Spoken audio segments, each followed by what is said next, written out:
السلام علیکم. Skardu T V کے ساتھ آپ کا میزبان قاسم بٹ. اس وقت گلگت بلتستان کی مجموعی طور پہ صحت کے حوالے سے، ایجوکیشن کے حوالے سے، انفراسٹرکچر کے حوالے سے کیا صورتحال جا رہی ہے اور کن میگا پروجیکٹس پہ کام ہو رہا ہے، اس حوالے سے بات کریں گے. ہمارے ساتھ موجود ہیں چیف سیکرٹری گلگت بلتستان جناب محی الدین احمد وانی صاحب. سر، سب سے پہلے تو بہت شکریہ کہ آپ نے ہمیں سکردو ٹی وی کو وقت دیا. سر، یہ جو گلگت بلتستان کی مجموعی جو صورتحال ہے ترقیات کے حوالے سے، ایجوکیشن کے حوالے سے، ہیلتھ کے حوالے سے، اس پہ آپ کیا کہیں گے؟ بسم اللہ الرحمن الرحیم. پہلے تو شکریہ کہ آپ نے موقع دیا اپنی بات کہنے کا.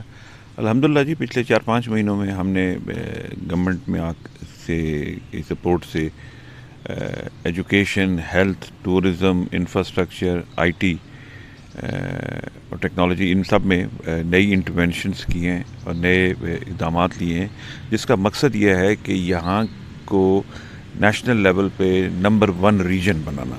اور ہم نے تو اس کو مثبت مقابلے کے طور پہ لیا ہے کہ ہم یہاں پہ تعلیم میں انویسٹ کریں، ہم یہاں میں ہیلتھ میں انویسٹ کریں، یہاں پر ہم آئی ٹی میں انویسٹ کریں، انرجی میں انویسٹ کریں.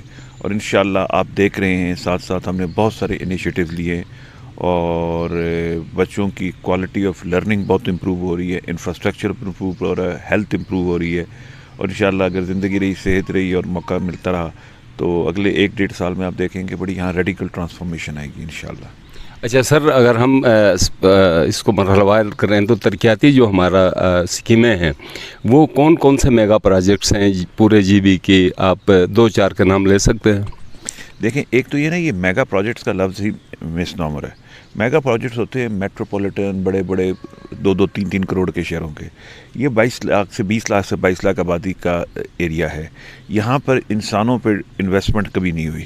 یہاں پر بڑے بڑے برجز بن گئے، بڑی بڑی سڑکیں بن گئی، لیکن اسکول پہ انویسٹمنٹ نہیں ہوتی تھی، ہسپتالوں پہ نہیں ہوتی تھی، بچوں کی تعلیم پہ نہیں ہوتی تھی، ٹیکنالوجی پہ، امپلائبلٹی پہ، خواتین کی امپاورمنٹ پہ.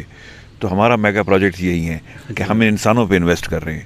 اس کی لسٹ میں آپ کو ایک ایک کر کے بتاتا جاؤں گا کہ ہم نے 200 اسکولوں میں technology I T labs establish کر دی، ہم نے لائبریریز وہاں اسٹیبلش کر دی، ہم نے گلگت سے بچوں کے لیے فری میل پروگرام سٹارٹ کر دیا، جس میں بچوں کو ہم بی ایم آئی کیلکولیٹ کرتے ہیں، ان کو فری کھانا دینا شروع کیا. اب تک 12 اسکولوں میں ہو گیا اور انشاءاللہ اگلے مہینے تک یہ 50 اسکولوں میں پہنچ جائے گا اور انشاءاللہ اس کو آگے بھی بڑھاتے جائیں گے. ہم نے بچوں کے لیے تعلیم فائنانس کی لون اسکیمیں نکالی ہیں، جو پاکستان کی ٹاپ یونیورسٹیز میں ایڈمیشن لیں گے ان کو لونز اویلیبل کیے جائیں گے. ہم نے پہلا گلگت گورنمنٹ کی طرف سے آئی ٹی پارک بنایا ہے. انشاءاللہ اسی مہینے کے آخر میں یا اگلے مہینے کے مڈ میں سکردو میں بھی آئی ٹی پارک بن جائے گا. اس کے علاوہ ہم باقی ڈسٹرکٹس میں بھی آئی ٹی پارک بنا رہے ہیں. پھر ہم نے فیصلہ کیا ہے کہ تمام اسکولوں کو سولرائز کیا جائے گا، سولر انرجی پہ لایا جائے گا. اس کے بعد ہم انشاءاللہ اسکولوں کے اندر میکر سپیس روبوٹک لیبس لا رہے ہیں جو پاکستان میں کہیں نہیں. انشاءاللہ اگلے 2 مہینے میں ہو جائیں گی. پھر اگلے 2-3 ہفتوں میں کمپیوٹر ٹیکنالوجی ٹیچرز جو 6 سے 8ویں کے بچوں کو کمپیوٹر ٹیکنالوجی، پائتھون، کوڈنگ، اسکریچ پڑھائیں گے. یہ پاکستان میں کہیں نہیں ہے، یہ بھی انشاءاللہ یہاں ہوگا. پھر آپ کو پتہ ہوگا کہ پورے گلگت بلتستان میں صرف ایک ایم آر آئی مشین ہے جو گلگت میں ہے. تو ہم نے پروکیورمنٹ کا پروسیجر سٹارٹ کر دیا. انشاءاللہ کچھ ہفتوں میں یا 1 مہینے تک سکردو میں اور دیامر میں ایم آر آئی مشینز آ جائیں گی. پھر آپ کو پتہ ہے کہ یہاں پہ ڈاکٹرز کی شارٹیج ہے، کنسلٹنٹس کی شارٹیج ہے. تو ہم نے کہا کہ لوگ دبئی اور سعودی عربیہ ڈاکٹرز اسپیشلسٹ کام کرنے جاتے ہیں، تو جو سہولتیں ان کو، جو تنخواہ ان کو وہاں ملتی ہے، اس تنخواہوں پہ ہم کراچی، لاہور اور پشاور کے ٹاپ ڈاکٹرز کو یہاں لے آئیں گے تاکہ وہ سیزنل 1-2 سال کے لیے کام کرے، لیکن ہمارے گلگت بلتستان کے لوگوں کی زندگیوں کو بچانے میں وہ تعاون کریں.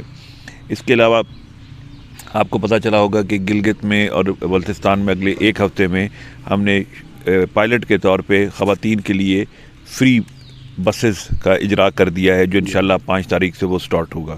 پھر ہم نے بچوں کے لیے تاریخی کیریئر فیسٹ کیا، جس میں تقریباً آپ کو پتہ ہوگا 20 سے 25 ہزار بچوں نے شرکت کی، جس میں ان کو کیریئر کے ڈفرینٹ اینگل سے آگاہ کیا گیا. پاکستان کی ٹاپ یونیورسٹیز نے سٹال لگائے، بڑے بڑے سیکٹورل ایکسپرٹس آئے، ڈاکٹرز آئے، آرکیٹیکٹس آئے، انجینئرز آئے، چارٹرڈ اکاؤنٹنٹس آئے, بینکرز آئے, سول سرونٹس آئے, جنہوں نے بچوں کو آگہی دی فیوچر کیریئر پراسپیکٹس کے لیے. پھر آپ کو یہ بھی بتاؤں گا کہ اگلے ہفتے سے ہم گلگت سے سٹارٹ لے رہے ہیں بچوں میں ڈبیٹنگ اور پروفیشنل پبلک اسپیکنگ کی ٹریننگ کا, تو انشاءاللہ وہ ان کو بڑا ہیلپ کرے گی. پھر آپ کو پتہ ہوگا جب میں آیا تو یہاں پر تقریباً 700 ٹیچرز کی شارٹیج تھی, تو 4 مہینے میں ہم نے تقریباً 500 ٹیچرز ریکروٹ کر لیے ہیں, اور انشاءاللہ کچھ دنوں میں 200-250 ٹیچرز اور آ جائیں گے. تو انشاءاللہ ہم ٹیچرز کی شارٹیج کو بھی زیرو کر دیں گے. FPSC کو بھی ہم نے پرسو کیا, وہاں سے بھی آپ کو پتہ چلا ہوگا پچھلے کچھ دنوں میں پرنسپلز ریکروٹ ہو کے آ رہے ہیں. پھر آپ نے یہ دیکھا ہوگا پولیس کی ریکروٹمنٹ میرٹ بھی کی ہے اور تحصیل وائز لے گئے ہیں تاکہ کوئی علاقہ بھی ڈپرائیو نہ ہو سکے. پولیس میں آپ نے دیکھا تقریباً 600 افراد نئے ریکروٹ ہوئے ہیں, جبکہ 2005 کے بعد یہاں کوئی بھرتی نہیں ہوئی تھی. پھر ٹورسٹ پولیس کا یہاں پر اجرا ہوا ہے, اور پاکستان کی پہلی ٹورسٹ ایپ بنی ہے جس میں آپ کو لاہور بیٹھ کے, کراچی بیٹھ کے, پشاور بیٹھ کے آپ اپنا پورا گلگت بلتستان کا ٹور پلان کر سکتے ہیں. آپ کو ہوٹلز کی انفارمیشن, ایونٹس کی information, travel advisory, weather advisory, car rental, ہر بس ہوٹلوں کی انفارمیشن, ہر چیز اس میں ون ونڈو اویلیبل ہوگی. اچھا سر, یہ ترقیاتی اسکیموں کی بات کریں, آپ کے انیشیٹو ہمیں نظر آ رہے ہیں اور ظاہر ہے یہ فرسٹ ٹائم ہو رہا ہے تو لوگ تھوڑا سا نیا محسوس کر رہے ہیں اس کو, لیکن جو ترقیاتی اسکیمیں ہیں جو بھی بڑا ضروری ہیں, تو اس میں اکثر دیکھا گیا ہے کہ جو کوارٹر ریلیز کا سسٹم ہے آپ کا, اس کی وجہ سے نہ صرف منصوبے ڈسٹرب ہوتے ہیں بلکہ بعض منصوبے جو ہے وہ سک ہو جاتے ہیں, اور بعض پہ جہاں پہ پبلک انوالو ہوتے ہیں یعنی معاوضے انوالو ہوتے ہیں تو ان ٹائم معاوضے نہیں ملتے ہیں, جس کی وجہ سے منصوبہ اگر ایک سیزن میں 1 سال میں جس منصوبے نے بننا ہے وہ 10 سال پہ چلا جاتا ہے. اس کو ریگولر کرنے کے لیے ون ونڈو کوئی آپریشن نہیں ہو سکتا ہے؟ دیکھیے جی, آپ کو پتہ ہے وسائل ہم فیڈرل گورنمنٹ سے میں آتے ہیں, گرانٹ آتی ہے, تو ہم ان کی ریلیزز کے ساتھ اپنی ریلیزز کو میچ کرتے ہیں. صرف جو ہمیں ضرورت اس بات کی ہے کہ ہم اپنے پروسیسز کو ایفیشینٹ کریں. جس طرح میں نے آپ کو بتایا کہ اب ہم نے فیصلہ کیا ہے کہ جو اسکول اب نئے جتنے بنیں گے وہ پری فیب ہوں گے.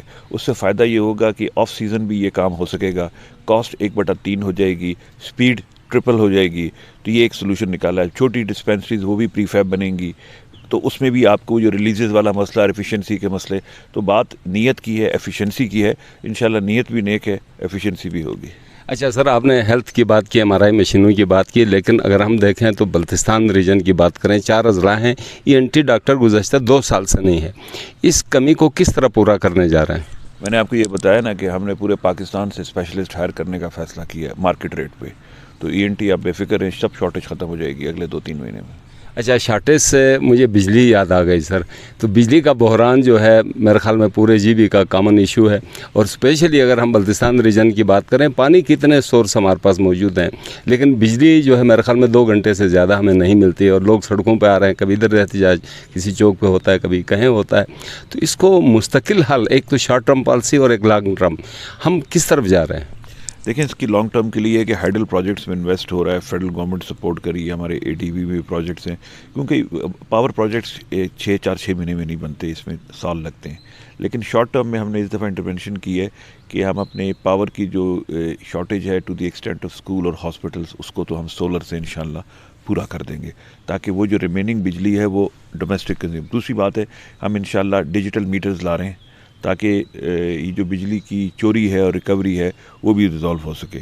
تو یہ ایک ملٹی پرونگ اسٹریٹجی ہوگی جس پہ مختلف پہلوؤں سے ہم کام کریں گے. آپ دعا کریں, اللہ تعالیٰ استقامت دے. اچھا سر, سپورٹس گالا کل ہم لال اگزام اسٹیڈیم گئے اور ہمیں بڑی خوشگوار حیرت ہوئی کہ پہلے اگر فرض کریں 1 سال پہلے اس کی کیا پوزیشن تھی اور کل کیا پوزیشن تھی, اور ہمیں امید ہے مزید بھی بہتری آئے گی. تو جو سپورٹس گالا کرنے جا رہے ہیں اس پہ کچھ حلقے جو ہے تحفظات کا اظہار کر رہے ہیں, اس کو کاؤنٹر کیسے کر رہے ہیں, دور کیسے کریں گے؟ دیکھیں, یہ سپورٹس گالا ہمارے الحمدللہ پاکستان کے کلچر کے ساتھ الائنڈ ہے. ماشاءاللہ CM صاحب کا انیشیٹو ہے اور CM صاحب کی سپورٹ ہے, اکراس دا بورڈ تمام سوسائٹی کی خواتین کی سپورٹ ہے, بچیوں کی سپورٹ ہے. اور یہ ہمارا دینی فرض بھی ہے کہ بچیوں کی صحت کو پروموٹ کرنے کے لیے جتنا ہم اپنے بیٹوں کا خیال رکھتے ہیں اتنا اپنی بیٹیوں کا بھی خیال رکھیں, اور ان کی ویلیوز کو پروٹیکٹ کرتے ہوئے. آپ نے دیکھا کہ وہاں پر بچیوں میں کتنی ایکسائٹمنٹ ہے کالجوں کی, اس کو وہ سپورٹس کھیلنا چاہتی ہیں, اور جو ان کو کھیلنے سے روکنا چاہتے ہیں وہ اپنے آپ کو دیکھیں کہ وہ کیا شریعت کو فالو کر رہے ہیں. بیٹیوں اور بیٹوں میں تفریق کرنا, ان کو سہولیات میں تفریق کرنا, یہ دین اسلام کا خلاف ہے. اور ہم اس فنکشن کو پوری طرح پروٹیکٹ کریں گے, اور اس کی سیکیورٹی ساری خواتین پولیس کے پاس ہوگی, اس کی مینجمنٹ خواتین کے پاس ہوگی, تمام بزنس پروفیشنلز کے پاس ہوگی, اور مردوں کا اس میں داخلہ نہیں ہوگا. اس میں مرد صرف باہر پہ سیکیورٹی پہ ان کی پروٹیکشن کے لیے ہوں گے, جو ویسے بھی مردوں کا اخلاقی اور دینی فریضہ ہے, اور انشاءاللہ اس کو بھرپور کامیاب بنائیں گے. اچھا سر, آپ نے تمام سکولوں میں آئی ٹی لیب بنوائے ہیں, اور یوں لگتا ہے کہ جو مستقبل کے چیلنجز ہیں ہمارے اسٹوڈنٹس کو اس کے لیے تیار کر رہے ہیں. لیکن جب بھی ہم نے دیکھا ہے کہ جب بھی کوئی سسٹم بنتا ہے, جب تک اس کو چیک اینڈ بیلنس کا نظام نہ ہو, وہ سسٹم 2-4 مہینے کے بعد فلاپ ہو جاتا ہے, کیونکہ کمپیٹنسی جو ہے ہمارے اندر بہت کم ہے. تو اس کو کس طرح مانیٹر کر رہے ہیں؟ میں نے آپ کو بتایا کہ آپ کو شاید اندازہ نہیں, جب سے آئی ٹی لیب بنی ہے 2 دفعہ میں ان کی انسپیکشن کرا چکا ہوں کہ یہ فنکشنل ہیں کہ نہیں ہے. اس کے علاوہ میں نے آپ کو کہا 100 کمپیوٹر ٹیچر مارکیٹ سے ہائر ہو رہے ہیں, جو کہ ان لیبس کو یوز کریں گے اور بچوں کو پڑھائیں گے. اور تو اس کے علاوہ ہماری پوری ٹیم ہے جو اس کو مانیٹر کرے گی. اس کے علاوہ ایک اور انیشیٹو میں بھول گیا تھا بتانا, کہ ہم 34 جو گلگت بلتستان کے انٹرمیڈیٹ اور ہائر سیکنڈری سکولز ہیں ان کو اسمارٹ سکولز میں کنورٹ کر رہے ہیں, جو ڈیجیٹل بورڈز ہوں گے, سرور ہوگا, آف لائن کانٹینٹ اپلوڈ ہوگا, ماسٹر ٹرینر ہوں گے, بچوں کو پڑھائیں گے, اور پاکستان کے وہ بہترین اسکول ہوں گے انشاءاللہ. اچھا لاسٹ سر, چونکہ آپ کا وقت بڑا قیمتی ہے, جو لوگ ہمیں سن رہے ہیں, سکردو ٹی وی دیکھ رہے ہیں, آل اوور جی بی کے حوالے سے کیا میسیج دیں گے؟ امید اور کامیابی انشاءاللہ. امید اور کامیابی پیوستہ رہ شجر سے امید بہار رکھ. میزبان قاسم بٹ کو اگلے کسی پروگرام تک اجازت دیجیے. اللہ نگہبان.